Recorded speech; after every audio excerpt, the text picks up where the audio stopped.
Welcome to Minds on a Mission, the podcast where we explore the journeys that challenge us, change us, and chart the course for our best selves. You can find us on Facebook, Instagram, X, YouTube, Spotify, Apple Podcasts, Amazon Music /Audible, Deezer, Castbox, Podbean, Buzzsprout. I mean, we're on pretty much everything. I'm your host, Samantha Bailey, an entrepreneur and content creator, and today's lovely guest is Catie Coleson. Hi. Woo! Hi. How are you today? I'm awesome. How about you? I'm doing pretty good. I didn't have to work today, so that's a plus. Yeah, that's always makes for a good day for sure. Yes. I'm sorry about the lighting, guys. I'm gonna fix it because I've been trying to figure out lighting, which looks better because I have a regular light and then a ring light, but sometimes I feel like the ring light just kind of washes it out. So I don't know. I'm still struggling with that, but maybe this looks a little bit better for you guys. Um, for those who may not know you, I would love for you to just tell us a little bit about yourself. Well, I am a native of Virginia Beach. I've lived in California for a few years and New Orleans for a few years, but I always make my way back to Virginia Beach. And I got my start for my career in food and beverage. So I worked in food and beverage all the way up to as a director, and then really got tired of food and beverage as a whole. Got my bachelor's degree and then moved into HR. So I've been in human resources now, workforce development for about 4 years. And I love going to the beach in my off time. I live really close to two beaches, and I have four kids, one kid in law, a husband I've been married for almost 20 years, and I have two pit bulls that are rescues. Aw. I love animals, so I don't have any dogs, I have 3 cats. We had two cats, but it's best if we just keep dogs. I get that. Cats can be a little crazy, especially, like, if they're in heat. Cause like, I got one of the female ones, she's not fixed. That was only because we're planning at some point to have a mate for her so she can have kittens. Cause I wanna continue their bloodline, but I slightly regret not having her fixed. Cause when she's at heat, it's like, "Oh my goodness." Just gotta listen to her meow and just meow. And it's crazy because you know what she's meowing for. Yeah, speaking of that, I think she's in heat now, like, since, like, yesterday, and I every time she's like that, I'm like, "Can you shut up?" Like, she's just meowing, and I'm like, "Girl." She just goes, "Keep going." Yep, there's not much you can do for her. Right. So I kind of like this is, like, a segment I've kind of recently added, but it's just something that I like to kind of, think about because I very much am interested in psychology, so, um you don't have to go into great details, but I kind of was wondering what, like, your childhood was like. I know you said you grew up in Virginia Beach, so I just kinda wanna know if we can know a little bit more about that. It doesn't have to be in great detail or anything. Whatever you feel comfortable sharing. Okay. Well, my dad was in the Navy, so he was in the band, the Navy band. So they're only primarily based in a few cities. So we didn't move around a lot, and he didn't go out on cruise a lot. But he did like travel. So it was my mom and my sister. And they actually got divorced when I was about 13. So then I lived with my mom, but had an amazing relationship with my dad. And I mean, I would say for the era of time that I grew up in, my childhood was pretty normal. Like my parents didn't pay much attention to us, but that they didn't do that, when we were kids because they themselves were still kids, I think. And but it really taught us to be independent and be able to take care of ourselves. So I'm grateful for that experience. But I have good memories when I think back of my childhood. That's good. And I can relate in some of that, obviously a little different, but, like, my parents, they were divorced when I was 3, so, and like you said, when I was 13, I spent from very young to 13, living with my mom. I mean, for a little bit, my parents were together, but for what I can remember, I lived with my mom, and then when I was 13, I made the decision to leave with my dad for circumstances, which is not what I wanted to do, but just something that was best for me. So I kind of relate in that as well of living with the other parent, around that age as well. Yeah, and my dad and my mom had like joint custody of us, so we would spend every other weekend with my dad. And I was always happy that we got to do that, but you don't get to establish much of a relationship just in like basically 4.5 days a month. But when I turned 20, I actually moved with him to New Orleans. He moved with the band, he got stationed there. And I lived with him for 2 years as an adult there and was really able to establish a really good and solid relationship with him at that point in age. And I think that's probably one of the things in my life that I'm most grateful for. That's good. I think that's really good. I know too with, like, divorces, it's kind of hard because that's kind of an iffy thing of, like, whether or not you're gonna be able to have a good relationship with both parents. So that's really good that you were able to have that. Um, for me, that's where I differ a little bit. I've always had a really good relationship with my mom, but not with my dad. My dad wasn't really there most of, my upbringing. I don't remember him a whole lot, and then even when I lived with him, we were never close. Um, and my mom had joint custody, but she lived in California, so and I was thinking that too when you were mentioning that, like, you lived in California for a little bit. I did too, so I was like, "Oh, it's really cool that you also lived in California," because I feel like sometimes it's, like, hard to think there's, like, a world out there, like, outside of where I'm from, because 'cause I'm from Maine, so I when I lived in California, I was like, "Wow, there's this, like, whole other place that's so different," and, like you know what I mean? Yeah, definitely, definitely. That's how I really felt when I moved to California because where I live, I live close to the beach, and where we lived in California, it was in the desert. And I had never experienced that in my life. So that was like another added component. Plus, I was young and I had a baby and all that. So it was an experience for sure. But you're right when you say there's a huge world out there that you don't have any idea until you actually see it. Right, 'cause, yeah, like, for me, Maine's, like, such a small town. It's in a little corner, and it's mainly known for, like, being extremely cold and having, like, harsh winters, and then, sometimes summers get really hot, but, like, the majority of the year is, like, really cold. And luckily, the last few years, that's kind of changed. We've started to get longer summer months and shorter winter months. So thankfully, I don't have to deal with the cold as much as we had to before. But yeah, but living in that and then moving to California, I lived there for 5 years. It was like, wow, like it's sunny here all the time, and like it doesn't rain that much, and like it doesn't really snow. So I'm like, yeah, Yeah, I bet that was a big change. And then so then you went back to Maine after that? yeah, yeah. So I lived there from 8 to 13, and then I moved back to Maine to live with my dad. So I bet you were freezing when you got back all the time. I know, I was like, "Why?" But luckily, I like the cold to a degree. Like, I don't like snow, but I like, fall, kind of, like, really breezy weather. I don't like it too hot, and I think it's 'cause, like, I'm warm-blooded, so like, burn up really easily. Yeah, I don't want it to be any colder than the Virginia winters that we get, which by the beach aren't that harsh at all. In the last few years, they've been very mild, and I'm totally happy about that.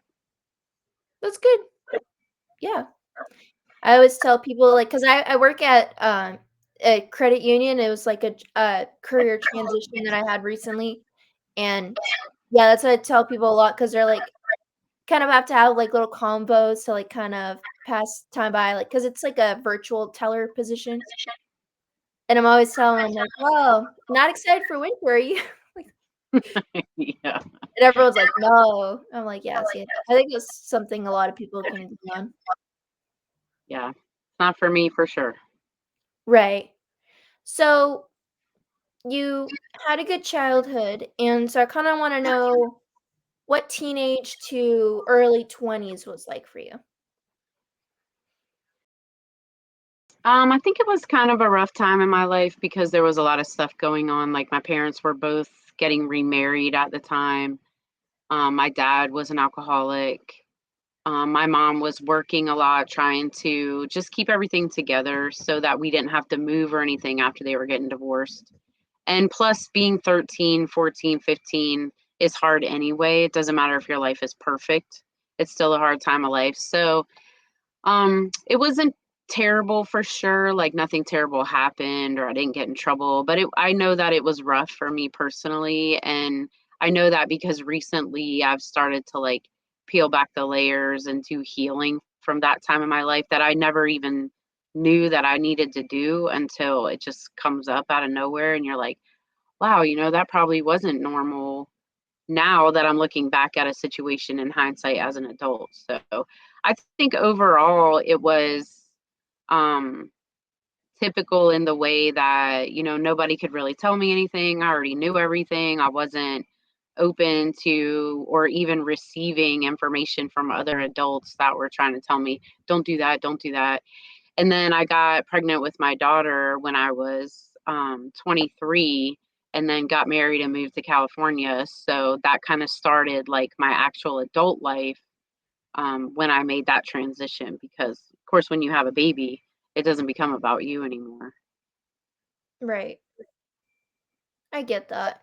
And I definitely relate a lot with what you're saying, especially it's like especially in your teenage years and early 20s. I'm only 21, so I'm still I guess in that area of my life, but yeah, just kind of reflecting on like things when I was younger and like in high school, kind of having that same similar experience of just kind of like, oh, like understanding why I did certain things and understanding like I had to heal from a lot of trauma in my life, and so I knew that was something that I really wanted to work on, and have. So I relate to that, and I feel like a lot of people too, because it's like when you're in your teens and in your early 20s, it's like you're still figuring yourself out, like who you are as a person, where you want to be, who you want to surround yourself around with. So I definitely understand that and how it can be really hard. And I'm much older than you. So it's when I was 21, I had no awareness that I had any healing to do whatsoever. So I mean, really, congratulations on being that self aware in only being 21 because I didn't expect to be going back to my early 20s, now in my 40s, and working through situations that, are coming up for me that I could feel guilty about or that, I actually have trauma from that I didn't at the time. I was like, oh, this is part of life. And then you look back and you're like, no, you know what I mean? And I think I wasn't expecting to be still figuring out who I am in my 40s. I thought in my 20s, I was like, this is who I am. I'm, this mom and food and beverage person and having these goals that I wound up having to put in my pocket for a long time. And I didn't expect to be where I am now in life, working through those sorts of things that I worked through. Well, I felt like I had worked through in my 20s, but really I didn't. I just kind of shoved them away. That kind of makes sense. Right. Yeah, that does make sense. And I feel like too, I understand that, not obviously not from my own experience because I'm still young, but that really remind me of like my mom because that's very much how I feel like my mom's kind of in that aspect. And she's like 51, and so she's going through a similar thing where and we're kind of going through it together where she's having that where she's reflecting on things with growing up and trying to heal from it, and then things like my brother my that's a long story I won't talk about, but my brother has put us through a lot, and so and my mom especially, so she's healing from that as well. So I understand what that would look like. Obviously, I've never experienced that, but I feel like for me too, because I'm very, like, observant of things and overanalyze. I have OCD, so that's part of it, obsessing over things, so I feel like that's kind of what's initiated me into that journey of, like, overthinking situations, like, thinking about it repeatedly of and that kind of made me think, like, I need to heal from certain things, like, certain things there's a reason why I keep thinking about it because I haven't healed from it, so I feel like that's kind of where I started really looking at, like, what I wanted to change, I would say. Yeah, because the awareness is the first step in change. So if you like for myself, like I said, I'm in my 40s now and not even realizing until probably within the last couple of years that I even had stuff to heal from over 20 years ago was a surprise.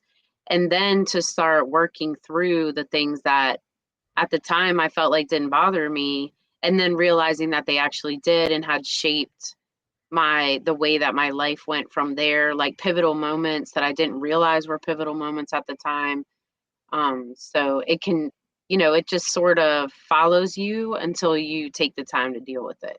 And then it keeps coming up and you're like, why does this keep coming up? Why does this keep coming up? Well, it's because you're exactly right. You have to go through it and then deal with it and forgive whoever or whatever happened, for yourself, not for them, and then be able to put it behind you and move on with the rest of your life. I feel like if you can get to a place of healing, aka forgiveness, then it just doesn't keep coming back up. Right.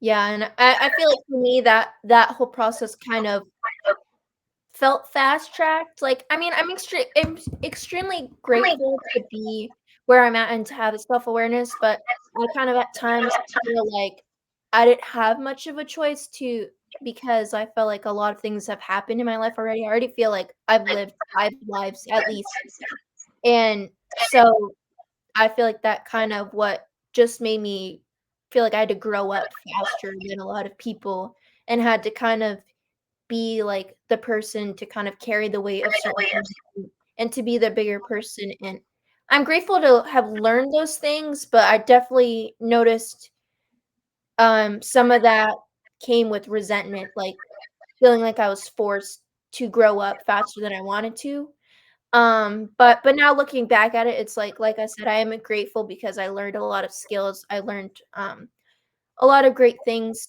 for being an adult before I was an adult. So there's good and bad to that, I would say. There's definitely negative parts of it. Um, like I said, the resentment part I used to have wanting to be a child and felt like I couldn't because I had to just be that for my mom because my mom was a single parent, and so she had a lot on her shoulders, and my brother wasn't helpful, so kind of felt like I had to be that person to, like, hold everything together, if that makes sense. Well, it's very healthy that you can see the good points that came out of that. And I think that's how I've been for many years too. But then I just got to a point where, certain situations that I hadn't thought about in many, many years just started coming up. And then it all like sort of maybe fell together like a puzzle. And I was like, oh, me having to grow up super fast did have an impact on me, or, me having to sometimes be the adult in the house when I wasn't, did actually have an impact on me. And it did, install these sabotaging behaviors and thoughts that, feeling undervalued or not worthy. I think, but it took me many, many years of going down a path of hurt and trauma to realize that it all can start and be and stop with me healing and being forgiving to the situations that I've been through. Right. Yeah, I relate to that a lot, and I yeah, it's like you have to, like you said, like, almost relive it and kind of, and there's certain things too that, like, takes a lot of that, like, you have to, like, repeatedly think about, or you feel like you've overcome something, but then you're like, no, like there's still healing I need to do with this. So yeah, it is like a lot of reflection, and kind of feels like a roller coaster, like but it's great because it's like each time you revisit it, you see something different that you didn't see that first time. And then you can kind of be like, okay, like, this is what I take away from it this time. Um, Yeah, and if you can take away something from it, then it almost makes it worth revisiting, right? Because that's how we grow as people and change and interrupt patterns by getting to the core of the situation and remembering that not everything that happens to us. Sometimes it happens because of us or around us or through us or in the context of us, and being able to know where that fits in helps know what healing you have to do. And I guess what I mean by that is if a situation happened around you but it traumatized you, or you continue to think about it and it's something that you need to heal from, but it didn't happen directly to you, that's a different component of healing, because there is no self accountability for that. It's just an experience that you have attached an emotion to, then making it something that you have to heal from. But and this is just my experience, right? My experience tells me that when I have been involved in situations that have happened to me, the healing pattern is different than situations that have happened around me or in the context of me.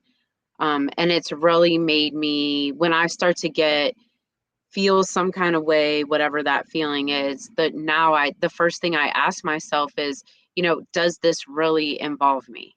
Is this my problem? right.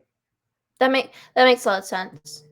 And I feel like too, um, yeah, I mean, I can relate to everything you said, and I especially with that, it's like, um, I feel like I have a lot of resentment towards my brother for things that he did to my mom, which is things that did not happen to me, but, um and I feel like I very much was allowing myself to get wrapped up into that, and, like, my brother's always had drama and stuff, it follows him, but that's also, like, who you are as a person, the energy you put out is what you receive, so but felt like for a long time, like, I had to be the middleman between my mom and my brother, and to kind of be the one to hold that and pick up the pieces that, like, my brother would break in, so I kind of took me a long time to realize, like, I didn't have to be that, like, I knew I wanted to because I wanted to protect my mom, but realizing that, like, I couldn't fix things, and that it was doing more damage to me by doing that because I was, you know, taking on energy that I didn't need to. So kind of having to reflect on that and realizing, like, okay, I need to step away for my own good, and realizing, like, I can still be there for my mom, but in different ways, and it doesn't have to, be directly involved with my brother, 'cause I prefer not to be involved with him. That's my personal, preference, but Yeah, and the boundaries are, another huge step in healing. Being able to set them and then live by them, and to also take what's going to come from the people that the boundaries affect. Because sometimes that's the hardest part of it is, you lay down a boundary, like if you use your brother, for example, I don't want to be involved in this anymore. It's not good for me. Well, then you have pressure, external pressure to move that boundary because it's good for the other person. And for me, in my experience, that was the healing that I needed, because I didn't feel always seen or valued or worthy also. And I think it just comes from feeling like my role in this situation is to fix everything, and then realizing that that's not my role in the situation. It's not to fix it. It's unfixable. I can't fix it. And then realizing where exactly is your place? How are you seen? Where do you fit in? And sometimes the only way that you feel like you fit in or that you belong in the situation is to fill that role. And I think that does a lot of damage to us also because we're like, well, if not that, then what? Right? If not a middleman, then what? Where do I fit into the picture? And because in that moment, I'm not secure enough in myself to realize that I can create my own place. I'm the most powerful person in my reality. And once you're able to really know and live that philosophy, you still have to deal with the backlash that comes from setting boundaries. Right. And yeah, it's like you said, it's like something you kind of have to come to peace with, which it can be hard, but um for me it was personally I it was more so I noticed how I felt being in that situation and thinking of how would I feel if I removed myself from it. And obviously that came with thoughts of like, oh, what about my mom or and wanting to protect her and thinking that like I had to be there, but just kind of reminding myself of like I also have to stop putting other people before me and thinking that like me choosing myself in that situation is not also me not saying I'm not choosing her as well. It's me saying that like to be able to be there for her, I have to be out of the situation and remove myself from it because it just was doing more damage than it was any good for anybody. So it's kind of how I felt in that. I think I just got to the point where I was asking myself, why are their feelings more important than my own? Right? Like that stepping into the power of being the most powerful person in my life and it not giving that power away to other people. And so I think realizing that was a game changer for me. Why are their feelings and emotions more important than my own? Why am I sacrificing for them but they're not pouring energy back into me? And that's really where I started to realize that I'm in control of this. And then once I realized that I had control of it, there was no stopping me. It was a different situation. I really um I guess had it like an awakening experience. I really realized that there's much more to me than I ever thought there was. And all of that started because of these things that were coming up for me all the time, like we were saying. And I just started to deal with them. And as I started to deal with them and kind of, I say like, get them off my plate, maybe get them out of my consciousness, it really opened up the door for this sense of belonging to a collective started to come in. And that was really the first time that I had ever felt like me. I felt like me for the first time ever, which is crazy hard to put into words. But like when I look in the mirror now, what I see looking back at me looks completely different than it did. And outwardly, I don't look any different. But when I see myself as, somebody that it understands that we're more than, what we have on the outside or, you know, so. That yeah. Um Wow, we have I feel like we have a lot in common. I relate again, um, and yeah, I feel like that's something I've come to as well within these last couple of years as well. Um, and like you said, it brings back to that feeling of like not feeling worthy yet and feeling like you have to prove yourself in certain ways and so that's why like I noticed like this is why I put myself in these situations because I feel like the only way to be worthy is I have to be this person or I have to pour into so many other people's cups instead of my own. Um, and I talked about this a little bit on my last episode, but it really took me a while to realize like I needed to choose myself and I needed to stop choosing other people. Um, and that doesn't mean you can't be there for people, but like that the whole thing of like you can't I forget how it goes, but no, you can't pour out of an empty cup, something like that. Um, it's so true because it's like, at that point, I didn't love myself for me. I didn't love who I was. I had a lot of self-hatred and resentment, and so realizing, like, okay, the first step is not taking on responsibility for other people's problems. Like, I needed to stop being that person so I could focus on myself, and I also, like you said, needed to set boundaries because I didn't stand up for myself. I didn't feel like, Mhm. "Oh, I deserve to have these boundaries." Like, no, it's just something you deal with because you're supposed to help other people, to be that person, be the savior, be the hero. So I took a lot in me to kind of, like you said, knock down certain things, and, it was hard. Cutting out relationships is hard.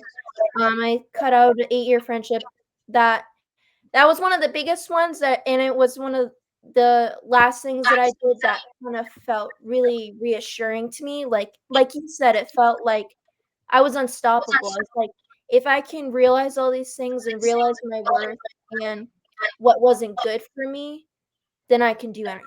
So, I really related with that, and I really appreciate you sharing that part 'cause I I relate to that wholeheartedly.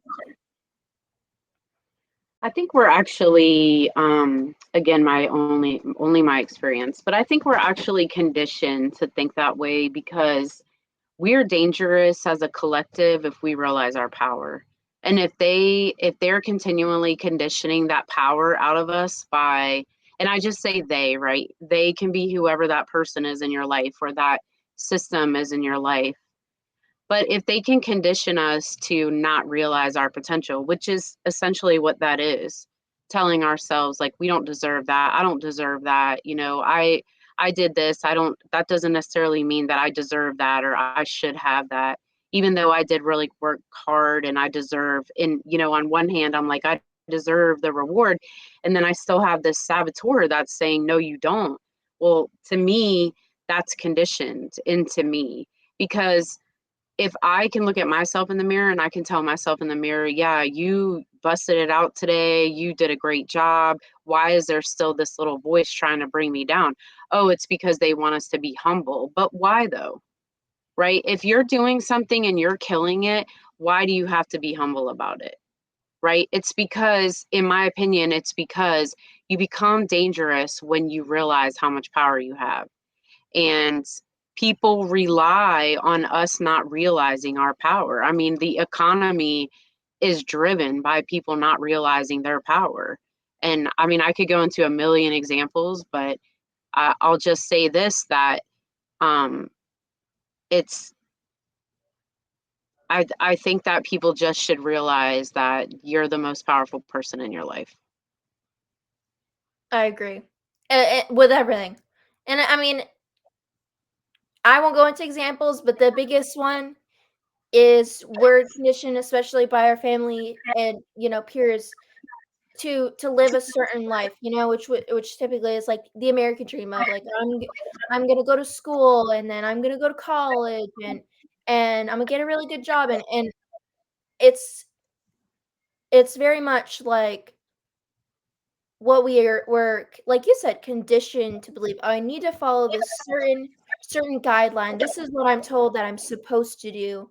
And kind of that's where it creates of, like, people think, "Oh, I have these other dreams, well, that's not what I'm supposed to do because I've been told that I'm supposed to do this and I'm supposed to live this certain life."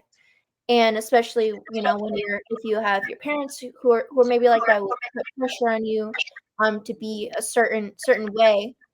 A lot of people give up on their dreams because they're like, "This is how I'm supposed to live." Which always makes me very sad because, like I said, there's so many people out there that have so much potential, so much power within them, but, they kind of have a hard time being awoken from, what they were conditioned to. And it is a lot of work to get out of that and to wake up and realize like, "Oh, like, I don't have to live by what other people tell me to, like, I can achieve my dreams and do what I want to do." Um, but it's definitely a lot of work to get there and to kind of break that mold. Yeah, and there's a lot of people in the world that aren't ready for that journey. And I think you can't even begin to embark on it until you're ready for it. And for me, I'll share my dad passed away in 2021, and it was a terrible year for our family. There was like family drama, just like I could probably make a movie out of it, right? But what at the end of it, I think my dad was diagnosed with cancer in October and he passed away in December. So we never really had a time to like get our arms around the fact that he was dying. And after he died is what really led me to this space where I didn't want this heaviness inside me anymore. And so I started to try to figure out the grief part. How do I manage this terrible, terrible weight of grief? And in the process of working through the grief, the best thing that he could have ever done for me is to bring me to a place through that grief where I could realize that I am more than I ever thought I was. And so by continuing to have a relationship with him even when he's passed is something that I would have never been able to do had I not been brought to this space of healing. Right. That's a lot for anyone to go through. And definitely I I wouldn't say I haven't personally I've been very lucky to not have had that. There has been people, but not like anyone close, but so I can't imagine what that's like. But um it's really good that you're able to find a way to look at it and to move forward because that's definitely something that is really hard to go through and a lot of people um have a hard time finding their way back to themselves after, a traumatic event like that. So I don't know how to put it in words, but, like, I really think that you're really strong, and, the fact that you've overcome so many things and you've found different ways to look at life, that's just a gift to have and to be able to look at things that way, if that makes sense. I think that it's like so bittersweet that he died, of course, because I mean, he was a very important part of my life. And we had really good discussions. He was like my person I talked to, and I miss that part of him not being here, but I still talk to him every day and I know that he's there. I mean, I know that I can talk to him I miss him, but only in the physical sense. But I've learned so much about life and about the universe and about what we are and what we're actually made of and what we're actually here to do. And I think I'm lucky in the fact that that's what I got out of my dad passing away was the ability to realize that we are all connected. Every single one of us is connected, and we are part of this huge collective people that, are changing the world essentially by coming into their own. And I use the word power again, but I don't have another word to describe that. I wish I did. But millions of people are stepping into their power right now, and I just consider myself to be lucky that it was my dad that got to give me that huge gift in his passing. And we got to be with him when he passed away. We spent all the days. My sister and I actually laughed so much when we stayed in hospice with him because that's what we did together. We laughed, the three of us, and it was very comforting to know that that's what he was going to go out hearing, and that I believe that he knows that we were in there laughing. And it's just, I mean, it's terrible that he died, right? It's terrible, but none of us are getting out of this alive. So if he had to pass and it had to be that circumstance, how lucky and blessed am I that that's what I got to take away from it. Right. I agree with that. And yeah, I don't know what I mean, yeah, I don't know another I mean, I've had a couple words I could think like power, like maybe element or but yeah, it's I mean, it's all meaning the same thing. And I get what you mean, like, um, our higher self, like just being able to tap into that. And like you said, like I definitely agree with um being connected and there's the universe is just like so cool. I'm like into stuff like that and like manifesting and kind of I love to daydream. That's one of my favorite things. I love to just relive certain moments or just kind of like think about like where I'm going to be and yeah. And I have a friend who's very much like that too, but she loves numbers. She loves like she'll text me and be like, "It's 444," or it's Mhm. she loves stuff like that too. So it's very nice to meet other people who are also kind of spiritual in that aspect. Yeah, and I never would have ever, not in a million years, consider myself to be spiritual because I grew up Catholic and very early in Catholicism, it did not resonate with me. And I mean, I was forced to go. But I think that conditioning takes effect when no matter how much resistance you put up against it, because you're kids, and my mom told us when we got confirmed that we didn't have to go to church anymore if we didn't want to. And I'm telling you, I think the day after I got confirmed, I was like, that's it for me. And then I tried to go back one other time to something I felt like I should do because I had a kid, and then realized that, organized religion as a whole just isn't for me. I don't believe in it. And that's not to say it's bad for anyone that does. This is just me. I don't believe in it, and I don't believe I need to have like a liaison between me and a relationship with my higher power or source or God or whatever you refer to that as. I believe that is us. That it's within us, and therefore it's within everyone, and we're all part of each other.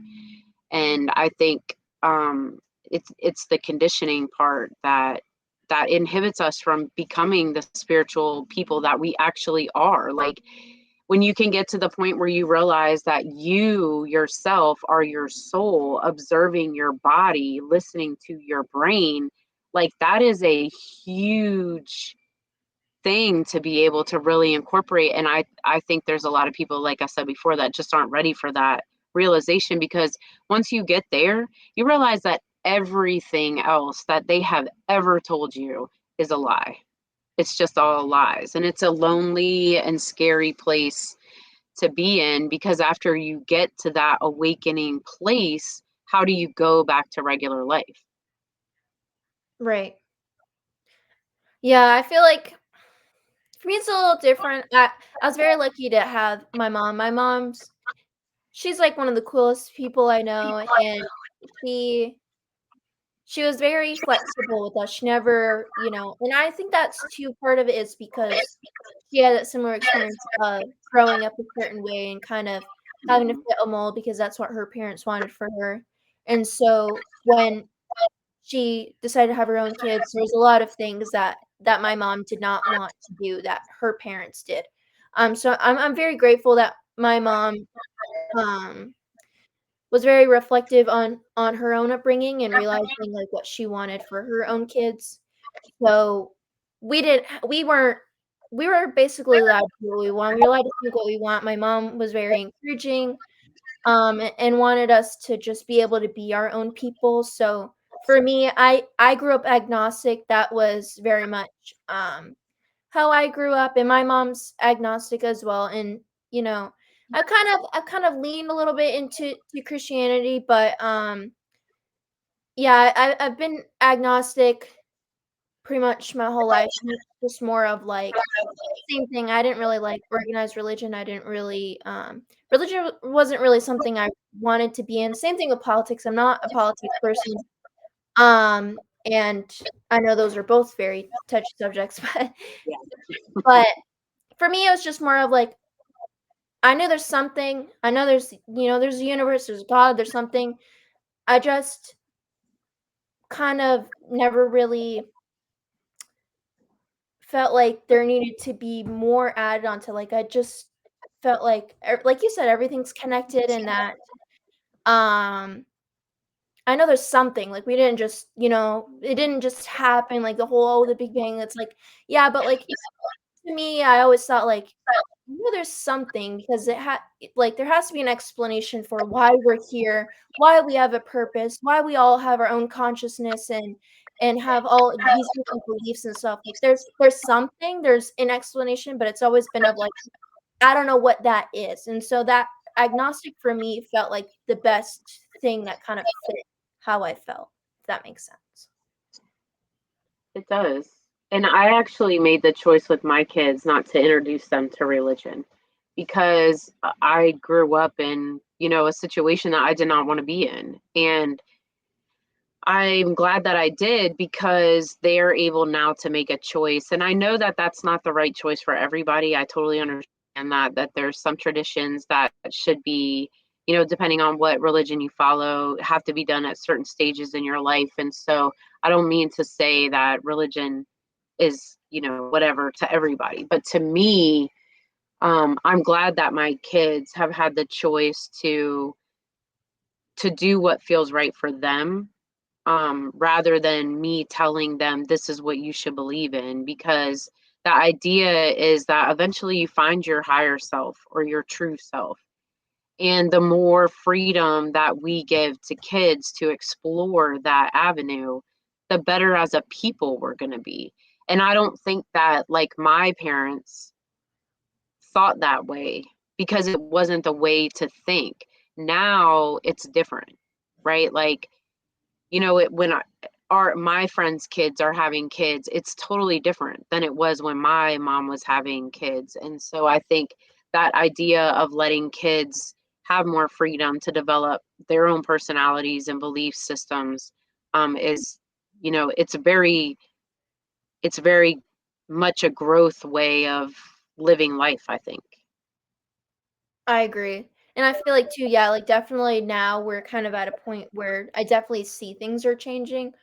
And for me, like I think I'm gonna be the same like as you and like as my mom because I noticed too, it's like when you kind of like if you're forcing your children to stand by your own beliefs and stuff, I feel like in a way it's not letting your children be able to choose their own path and not allowing them to have access to that higher potential because they're conformed into a box and to believe that this is how you're supposed to live.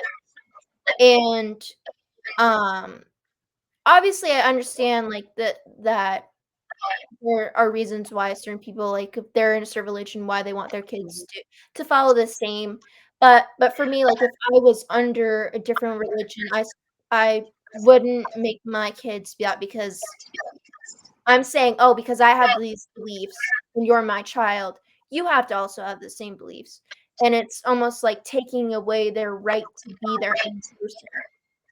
And that's how I feel in personally, and, I'm not saying that's, how it actually is or whatever, but that's just how I feel about it and why I want to follow the same steps as my mom, because I want to allow my children to be who they wanna be and follow their own path, and not make them feel like they're limited in any way.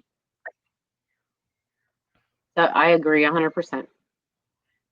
Because a lot of religion defines your beliefs, right? It's not, I don't think your beliefs define the religion. I think the religion defines your beliefs. So that means the religion is in control.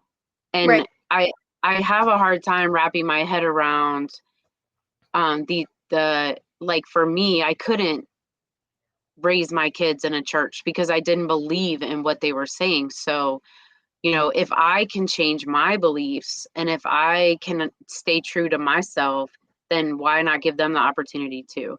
And if they decide down the line that they want to become whatever religion they want, then I would support them 1,000%. But I just don't feel like it's a decision that I should be involved in making for them. Right. And that's how I feel too, like, about politics. Like, I'm not a political person, but if my children wanted to be political and, they chose, "Oh, I'm gonna vote for this person," like, go right ahead, I feel like every person should be able to do what they want and not feel like they should feel bad about it or something, because it's like that's what you want to believe in. You have your own reasons. Everyone else has their own reasons for why they, have their own religion or vote for a certain person or don't vote like me. Why I don't vote, and I'm not into politics. So it's just wanting my children to be able to have that option, and just being able to support. I don't have kids yet, but I've definitely thought a lot about what I want to do when I'm a parent, so. Yeah, it's important to let them choose. And I think that's, like I said, I think that's so different now than even it was when I had my oldest. My oldest is 25. And even then, even now, it's different than it was then, right? When she has kids, there'll be more freedoms and more choices than there were. And I think that's just because we just get better at it, like better at realizing that kids need more flexibility and better at realizing that their beliefs don't have to start, when they're 0 months old, because we don't have to condition it into them. So because we're all born already knowing what we are and what we're made of. And when I feel like when kids are started in religion very early, it really defines their beliefs for them. And then maybe they get stuck in a box and they can't see outside of that box, or there's not a supportive environment available to them outside of that box. I think it just puts kids in this position where we have mental health issues. And I'm not saying that's because of religion. I'm just saying that's because we put them in these boxes and don't understand why they don't perform. Right. No, that makes sense, and yeah, and that can be, like, applied to a lot of things, because like, I felt it like that too, where, um, when I lived with my dad for those 5 years with my dad and my stepmom, I felt like that was kind of how I felt, where they wanted me to be a certain way and to act a certain way, and I I was very depressed, and I was going through a lot, like some mental health struggles, and it very much felt for me as, like, I wasn't in my element, I wasn't, being able to be who I wanted as a person. I felt like I was being told I had to be a certain way, act a certain way, and so, yeah, that can be a lot, and luckily I didn't have to deal with that super young, because I lived with my mom for most of my life, so, yeah, those 5 years, I definitely felt that a lot, and and it almost just, like, prolongs people from, like, where they wanna be, 'cause you feel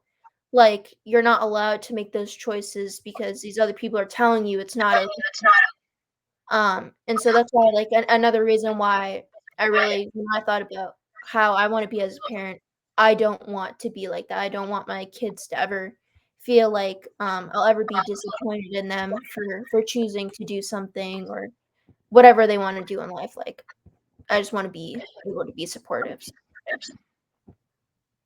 Yeah. I think it's the most important thing you can be. Right.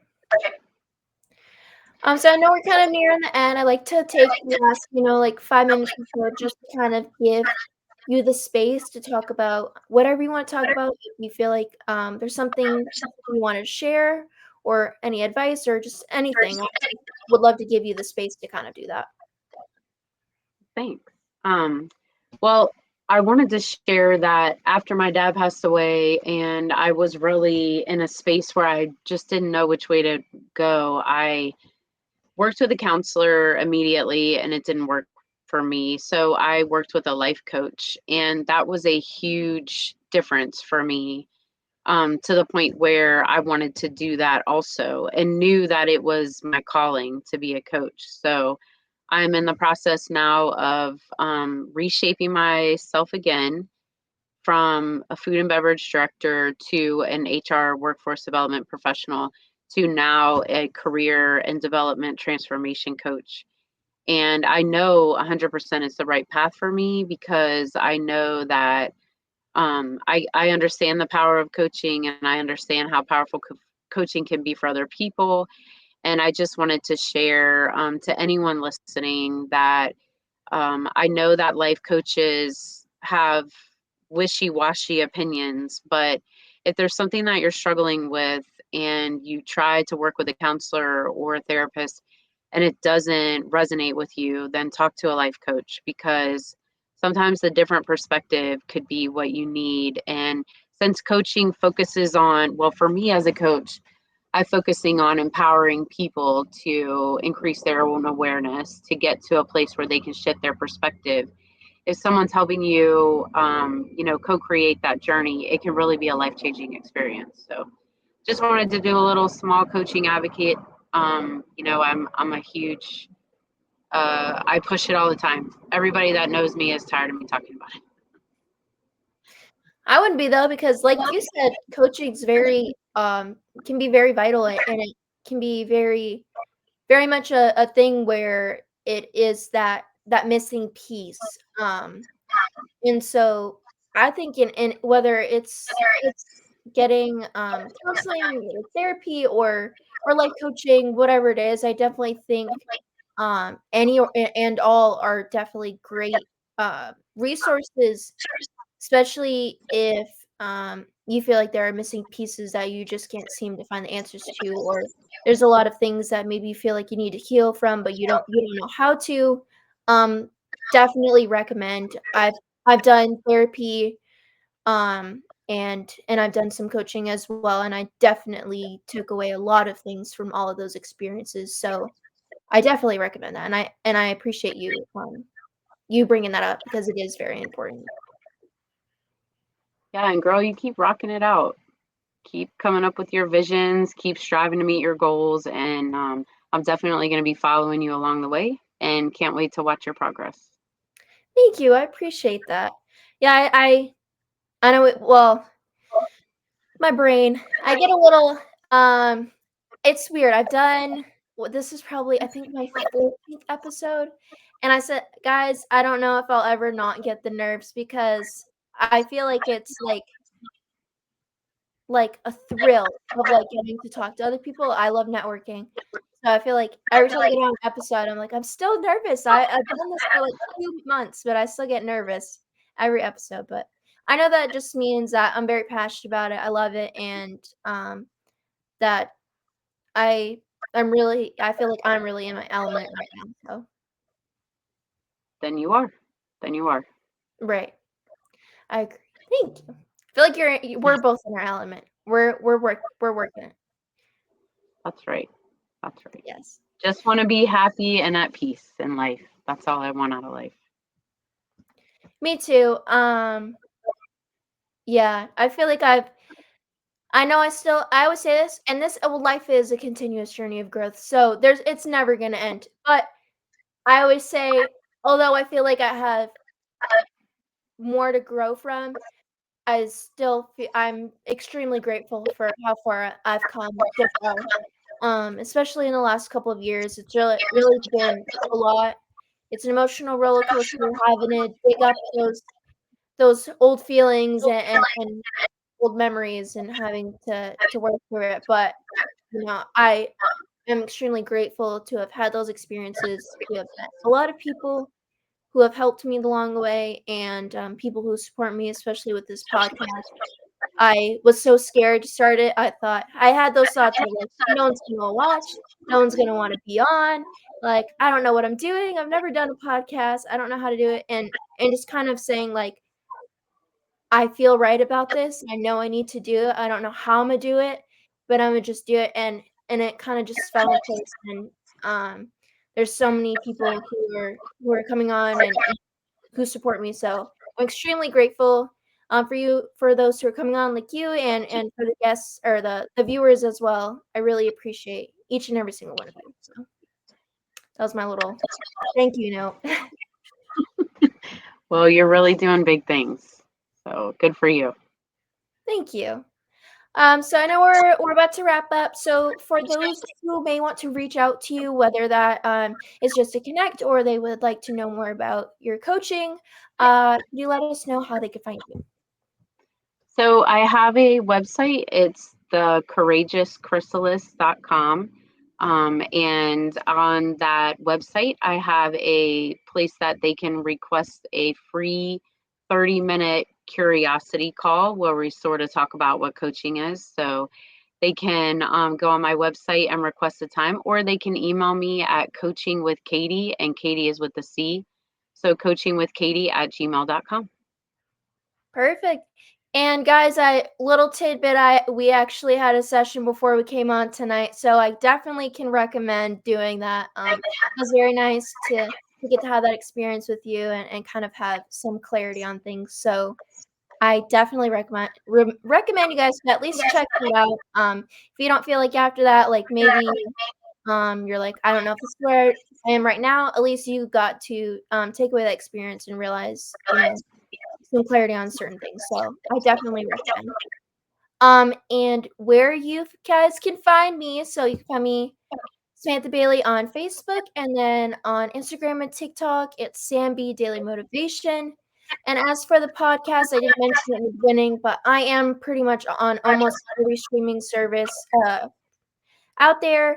And I am going to be starting to do clips. I did mention this to you guys. It is a work in progress. I have some stuff that I want to get out for you guys because I heard the feedback. I'm listening. You guys want some clips because I know you guys may not have time to watch the whole episode and you want to see some insights from each episode. So I'm gonna get that for you guys. So we appreciate you guys coming on tonight. I appreciate you, Katie, for coming on with us and for letting us get to know you, and to learn some insights from you and just kind of your thoughts behind things. So I really appreciate it.